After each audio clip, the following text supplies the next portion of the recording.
पहिलो हाँसो पहिलो बोल सब याद छ, हिजोका बाछा आजको शून्यता साथ छ। जीवनको रंग नै हरायो अचानक,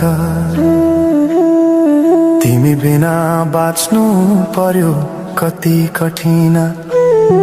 हावाको लहरमा सुन्छु तिम्रो आवाज, शून्य कोठामा प्रतिध्वनि जस्तो गाजा।